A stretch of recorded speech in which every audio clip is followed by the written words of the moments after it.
আসসালামু আলাইকুম সবাইকে। কি অবস্থা সবার? আশা করি খুব ভালো আছেন। স্বাগতম জানাই আমার নতুন একটি ব্লগে। আজকে একটা জায়গায় যাচ্ছি, মূলত থাকো থাকো আমরা আজকে একটা জায়গায় যাচ্ছি, আমি আম্মু আর ফালা। আলহামদুলিল্লাহ সকাল সকাল চলে আসছি ঠিকঠাক মতো। আর সবার কাছে দুঃখিত জানাই, আগেই আমার ব্লগটার ক্যামেরাটা চালু করা দরকার ছিল, বাট ক্যামেরাটা চালু করতে পারি নাই বিকজ অফ একটু প্রবলেম হয়ে গেছিলো। প্রবলেমটা নিয়ে পরে বলতেছি।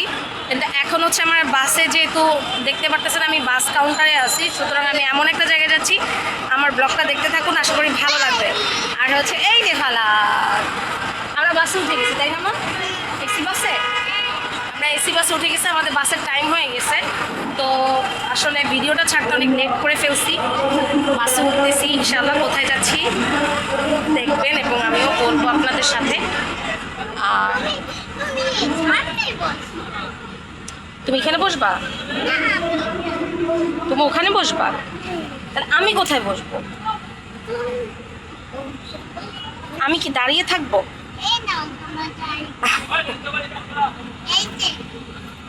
আচ্ছা, বাসে এখনো তেমন কোনো যাত্রী আসে নাই, এটা আসবে। হ্যাঁ, স্টপিস দিব কেন না দিলে তুমি যাও। স্টপিস? হ্যাঁ, সামনে একটা টপিস আছে, বলো না থামবে। হ্যাঁ, দাঁড়াও জিজ্ঞেস করি। না, টক জাতীয় কিচ্ছু পাইনি। তা আমি জিজ্ঞেস করি।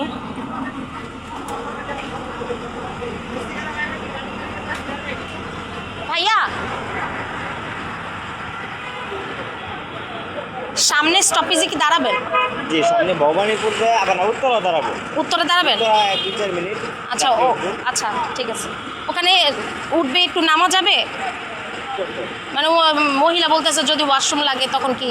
ওয়াশরুম লাগলে আমরা ভবানীপুর ওয়াশরুম আছে। তাহলে সামনে উত্তরাতে দাঁড়াতে পারবেন না। আচ্ছা আম্মু, একবারে তুমি ভবানীপুর যায় করতে পারবা? এখনই যাও ভবানীপুর, একদম সামনে স্টপেজে দাঁড়াইতে পারবা না। শুধু এখানে এখন মাত্র লোক নামতেছে উঠতেছে না, সবাই যাওয়া যাবে না, একজন তো থাকতে হবে। সমস্যা নেই, আছে, যাও তুমি যাও।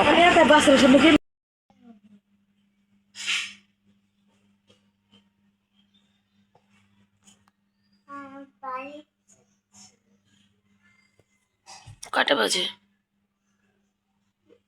কয়টা বাজে?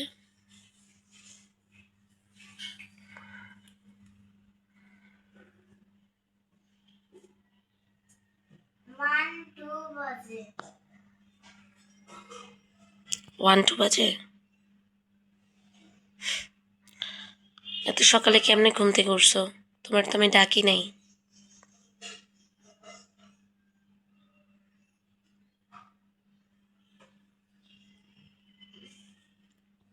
এই ভোর 5:30টার সময় মেয়ে ঘুম থেকে উঠে গেছে, আমি কিন্তু ওকে ডাকিও নাই। সে অতি দ্রুত, অতি উৎসাহে, অতি আনন্দে ঘুম থেকে সে উঠে গেছে বাড়ি যাবে বলে।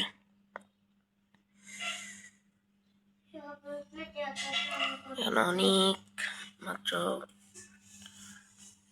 5:58 বাজে। 5:58 বাজে এ উঠে গেছে। এর তো এক্সাইটমেন্ট কেমনে কি বুঝলাম না। এই মেয়ে, এই কি সমস্যা কি?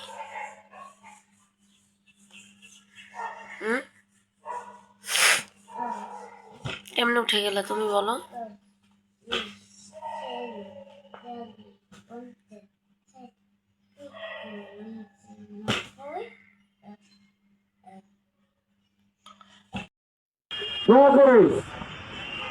আসলে বলার মতো তেমন কোনো জায়গা পাচ্ছিলাম না, তো আমরা যাচ্ছি মূলত হচ্ছে নানু বাড়িতে।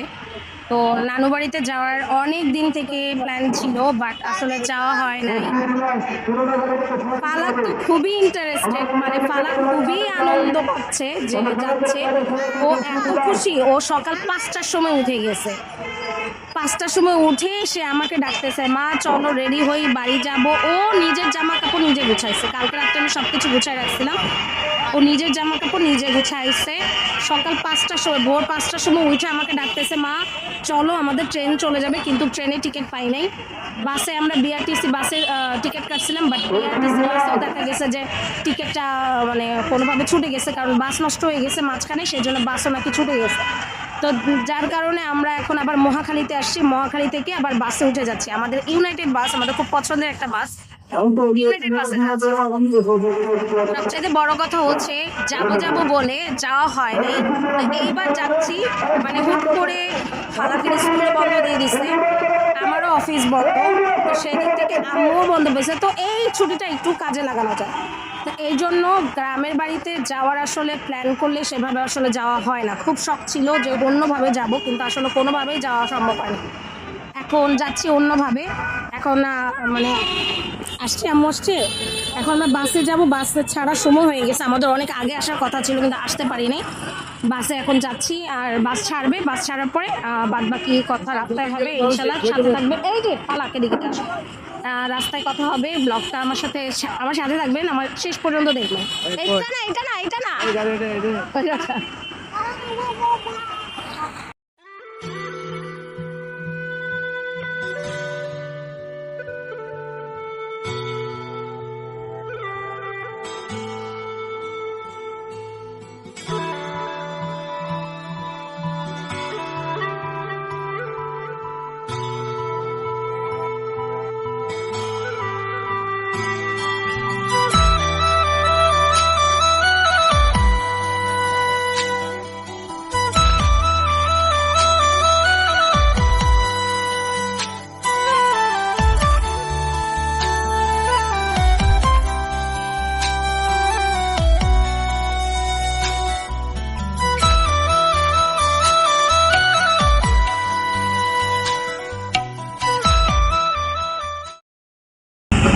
আচ্ছা, অবশেষে আমাদের অনেক জল্পনা কল্পনা শেষ করে আমরা আমাদের সেই কাঙ্ক্ষিত স্বপ্নের জায়গায় যাচ্ছি। বলো তো কই যাচ্ছি? শোনো, আপনার যাওয়ার কথা বাড়িতে, নানার বাড়িতে, মামার বাড়ি থাকছি। তোমার নানু বাড়ি কোথায় এটা তুমি জানো?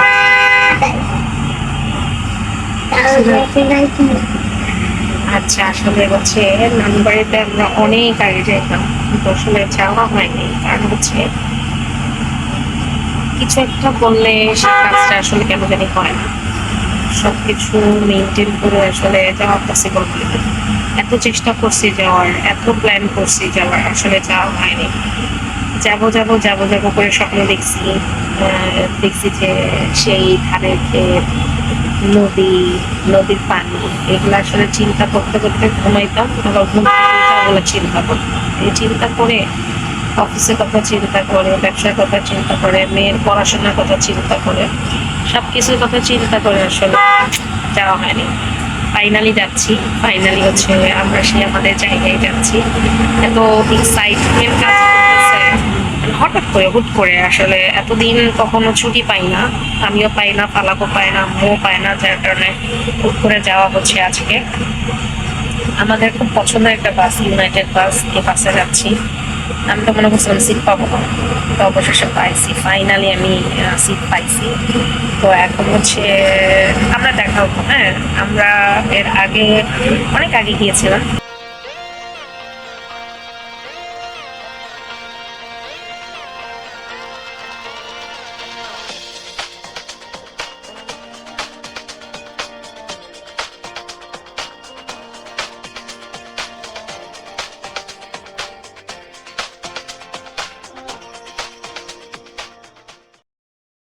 আসলে যে জায়গায় যাচ্ছি এই জায়গাটায় একটা সুন্দর জায়গা আছে। এই জায়গাটা আমার ছোটবেলা থেকে খুব পছন্দের। আমার এত পছন্দ যে আমি শয়নের স্বপ্নে দেখি। আমি যখন ঘুমের ভিতরে থাকি তখন দেখি, আমি যখন জেগে থাকি তখন দেখি। কিছু কিছু মানুষ কোনো কোনো সময় বলে না যে কল্পনা করলে চোখ খোলা রয়েছে, কল্পনা করে সে এরকম হচ্ছে কল্পনা দেখতে। কল্পনা করে আমি আসলে দেখতে পাই যদি তাকে আমি ভিডিও করতেছি তাহলে খবর আছে।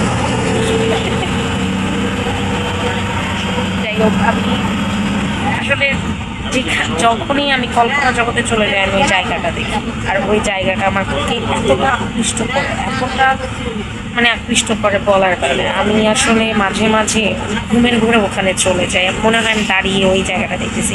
আজকে প্রায় 6-7 বছর পরে যাচ্ছি, অলমোস্ট 10 বছর, কত বছর পরে যাচ্ছি জানি না। ওই জায়গাটা এখন আগের মতো আছে কিনা তাও জানি না। আমার ওই জায়গাটা এত পছন্দ। আমার মামার বাড়ির পিছনে একটা ডালিম গাছ আছে, একদম ঘরের সাথে ঘেঁষে ডালিম গাছটা। এই ডালিম গাছটার কথা খুব মনে পড়ে। ডালিম গাছের পরে হচ্ছে একটা সরু রাস্তা, এই রাস্তার পরে হচ্ছে বিশাল বড় ধানের ক্ষেত। হ্যাঁ, আর ধানের ক্ষেতটা দেখতে এত সুন্দর। আমি এবার আপনাদের সাথে শেয়ার করব, যেহেতু যাচ্ছি এবার শেয়ার করবো যে ধানের ক্ষেতটাই আমি বেশিরভাগ স্বপ্নে দেখি। আর এই স্বপ্নে দেখার জন্যই আমার মূলত চাওয়া, আর যাবো বলে আসলে যাওয়া হয়।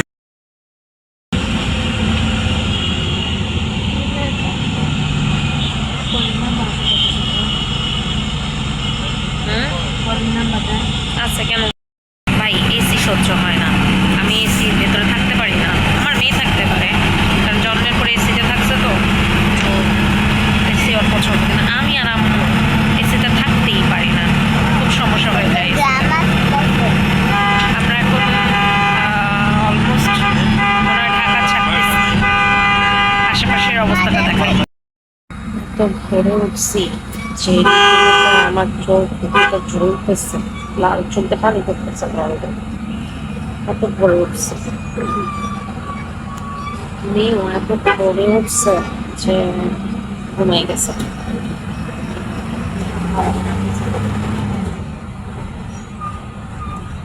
অনেক ভোরে উঠছে আসলে ওঠার জন্য, মানে বাসে ঠিক মতো ওঠার জন্য অনেক ভোরে উঠছে। আমার চোখ রীতিমতো জ্বলতেছে, মানে চোখে তাকাইতে পারতেছে না, এমন অবস্থা।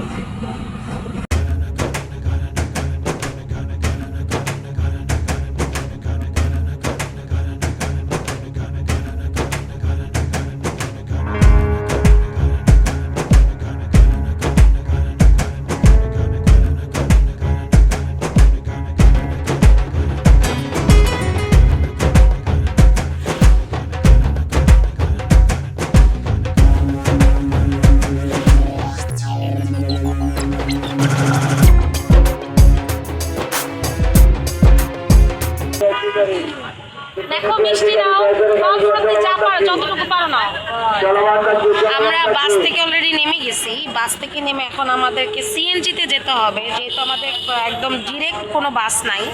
এই জন্য অর্ধেক বাসে যে বাকিটা আমাদের সিএনজি স্টেশনে নামতে হয়। তো সিএনজি স্টেশনে নেমে আমরা নেমেছি হচ্ছে কি জানি নাম এটার, ওরা বলতেছে ও বাইপাস সদর, ময়মনসিংহ বাইপাস সদরে নেমে আমরা এখান থেকে একটা সিএনজি রিজার্ভ করে যাব। বাট সিএনজি রিজার্ভ করলে এখানে অনেক বেশি ভাড়া চায়। সিএনজি রিজার্ভের চাই হচ্ছে 800 টাকা করে, আর জনপ্রতি মেবি হচ্ছে 100 টাকা করে।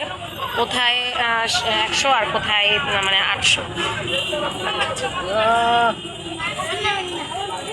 আমি নিজে একজন ফকির, কি বলবো। আচ্ছা একটু লাইন। আম্মু ওখানে মিষ্টি কিনতেছে, আমার নানা আছেন, অসুস্থ নানা, মিষ্টি কিনতেছে ওইখানে। আর হচ্ছে ওরে বাবা, এখানে ঢাকার থেকে বেশি দাম, এত বেশি দাম, আল্লাহ মাবুদ জানে এত দাম কেন এখানে। এই ঢাকা থেকে কিনে নিয়ে আসা ভালো ছিল। এই ঢাকা থেকে এখানে সিন্ডিকেট আরও বেশি। এই সেই